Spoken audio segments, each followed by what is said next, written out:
Disait sur Presse Afrique TV HD, mesdames et messieurs, vous avez le bonjour de Ndeye Guetta Dougueye, le journal des journaux que nous démarrons avec la chaîne nationale, la RTS, la souveraineté alimentaire au Sénégal.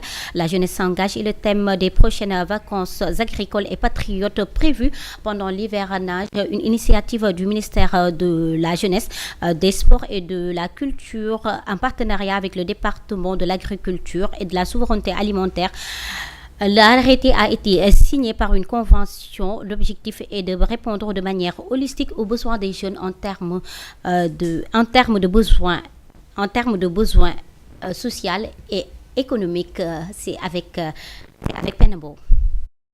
Ce partenariat scellé entre les ministères de la Jeunesse et de l'Agriculture et de la Souveraineté alimentaire entre dans le cadre de la vision stratégique du projet commun pour un Sénégal souverain. Ce partenariat symbolise aussi l'engagement des deux tutelles à travailler ensemble et à développer des synergies au bénéfice des jeunes. Durant les grandes vacances scolaires de cette année, notre objectif est de créer de véritables entrepreneurs agricoles à travers l'exploitation de fermes agricoles qui seront des cadres d'expression d'une volonté affirmée de promotion de l'entrepreneuriat dans le secteur de l'agriculture, en tant que moyen efficace de lutte contre la cherté du coût de la vie et de renforcement du pouvoir d'achat des ménages.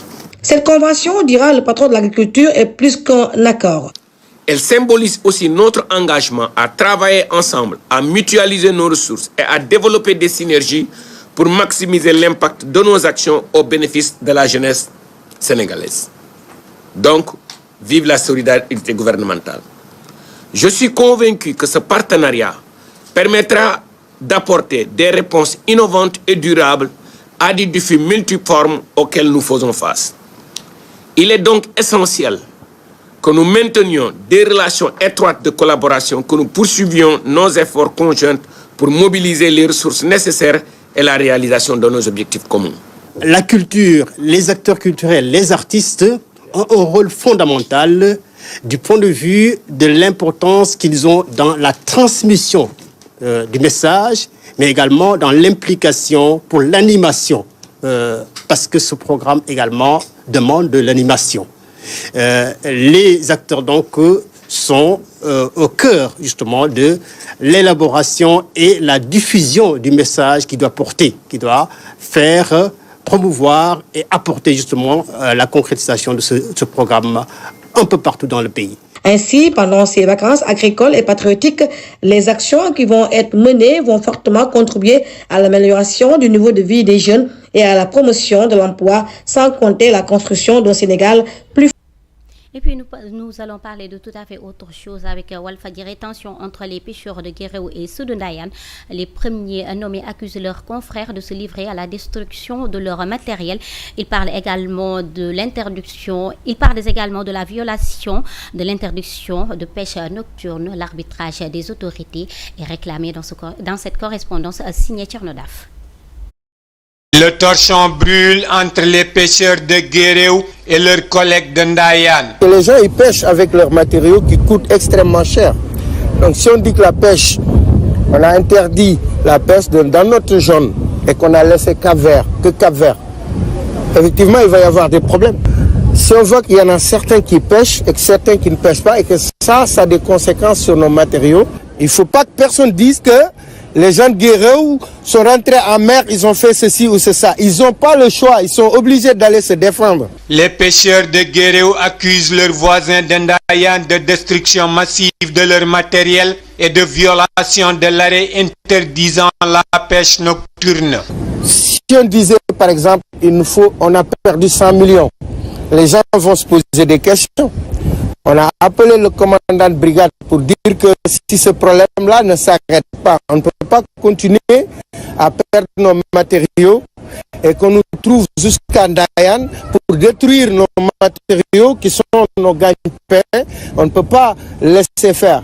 Comment on peut avoir des antécédents comme Kayar et qu'on peut être dans des villages pêcheurs et qu'on entend que des pêcheurs perdent des matériaux comme ça, il n'y a aucun qui est venu dire voilà, stop, on vous demande d'attendre, on va faire ce qu'il faut pour estimer ce que vous avez perdu et trouver des consensus. Décidés à répondre à leurs collègues coup par coup, les pêcheurs de Guéréo interpellent également le ministre de tutelle. Tout à l'heure, on a appelé même le commandant de brigade pour lui dire si personne ne bouge, ce soir, ces gens-là ne sont pas prêts à laisser aucune pirogue rentrer en mer pour continuer à détruire leurs matériaux. Maintenant, ce qui est convenu ici, c'est pas d'aller agresser ou d'aller attaquer qui que ce soit, c'est de se défendre. On est obligé de nous défendre. On ne peut pas laisser nos matériaux se détruire, ça coûte des millions. Que personne ne dise qu'il n'y a rien qui a été fait pour empêcher l'irréparable. Et l'irréparable, c'est quoi? C'est que les gens, ils ne vont pas se laisser faire. Village traditionnel Lébou, Guéréo et Ndayan sont également des villages de pêcheurs. Mour, Tchernodaf. Parlons à présent santé avec la ITV à Kaolack. Les agents de municipalité de la santé étaient en assemblée générale. Ils exigent de meilleures conditions de travail à côté de l'abrogation du décret portant la création de la couverture maladie universelle signé par le président sortant. Ils réclament également l'indemnité de leur travail. Écoutons à ses propos Ndeye Bintambao. Il est au micro de la ITV. Depuis 2016-2017, l'État du Sénégal, à travers l'Agence de la couverture maladie universelle, s'était engagé à appuyer le fonctionnement, le paiement des salaires des UTG. Et ces UTG aujourd'hui sont devenus directeurs des mutuelles de santé départementales. Donc depuis 6 mois, il n'y a pas eu un paiement de ces subventions, ce qui est vraiment déplorable. Nous avons pu constater le retard aujourd'hui des paiements de subventions, des cotisations des classiques, parce que depuis 2021 jusqu'en 2023, l'État a accusé du retard à payer cette contrepartie de cotisation qui permet aux mutuelles de santé communautaires de pouvoir prendre en charge correctement les bénéficiaires au niveau des structures sanitaires conventionnées. Donc, en plus de cette situation, il y a également une situation sur la dette des BSF. Mais nous pensons également que l'ensemble de ces dettes accumulées, en tout cas, ne permet pas un développement des mutuelles de santé. Dans la mesure où c'est vraiment ces subventions qui permettent à la mutuelle de pouvoir prendre en charge correctement les bénéficiaires, de payer les prestations, mais également d'assurer un bon fonctionnement de la. Et puis on termine avec le sport. Bonne nouvelle pour l'athlétisme sénégalais. Cheikh Tidiane Diouf est champion d'Afrique de 400 mètres.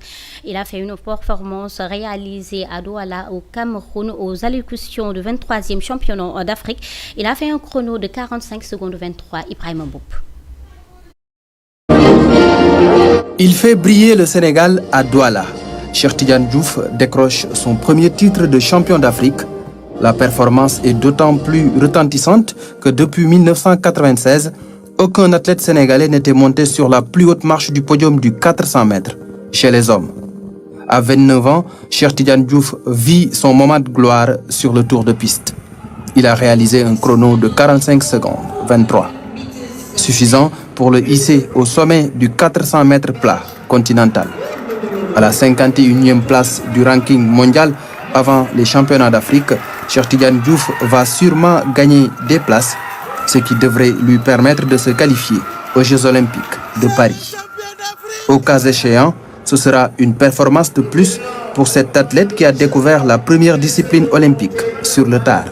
Médaille d'or aux derniers Jeux de la francophonie, médaille de bronze aux Jeux africains d'Accra, Cheikh Tidiane Diouf s'offre l'or cette fois-ci, malgré un mal de dents qui l'a empêché de s'entraîner depuis son arrivée à Douala.